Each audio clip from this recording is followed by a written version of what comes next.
Hello, this is Teacher Dan's Videos, and today I want to talk to you about the IELTS Speaking Test Part 1. I'll start by talking just a little bit about how the interview starts, but then I want to talk to you about the first set of questions, the warm-up questions, and I want to talk about how those are really important for your score. Let's get started. So, with the test beginning, the examiner will invite you into the room and start a recording device and show you to your seat. The examiner will read a bunch of information, and then he or she will start a clock, say good afternoon, give their name, ask your name, and then ask where are you from. After that, the test will start, and these are the real important questions because of an idea called the anchoring effect. Let me explain the anchoring effect. They did a study, and in the study, they asked two questions to one group of people. Did Mahatma Gandhi die before or after the age of 9 years old? Most people, almost everyone, would say, yes, it's definitely after 9 years old. Then the second question was, well, how old was Mahatma Gandhi when he died? The average guess was 50. Another group of people was asked a different question. Did Mahatma Gandhi die before or after the age of 140 years old? Most people probably said, oh, that's way too old. It's got to be less than that. And then the second question was the same. How old was Mahatma Gandhi when he died? This group guessed an average 67. So they had a much higher average of 67 than the other group that had an average of 50 when they looked at this first question.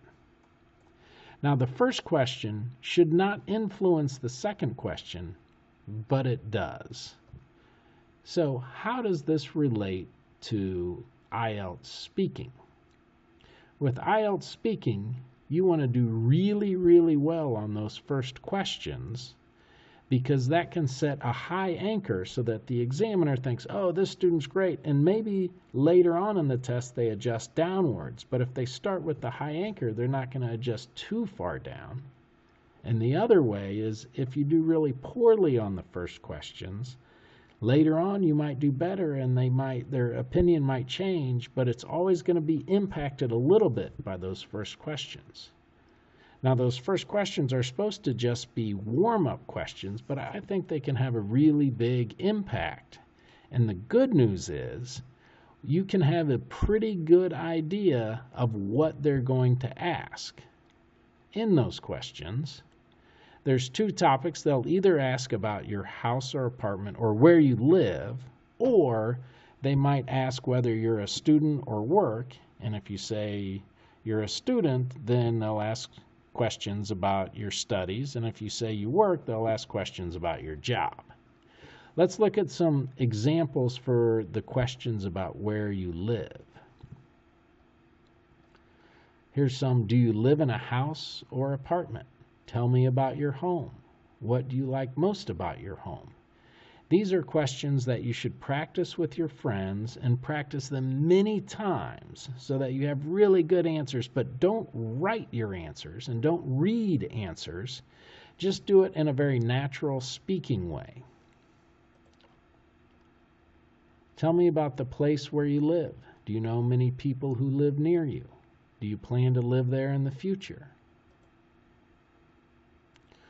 What is your house or apartment like? What is your favorite room in your house or apartment? Why? Who do you live with? Describe your house or apartment. What would you like to change about your house or apartment? Why? Do you plan to live there in the future? Why?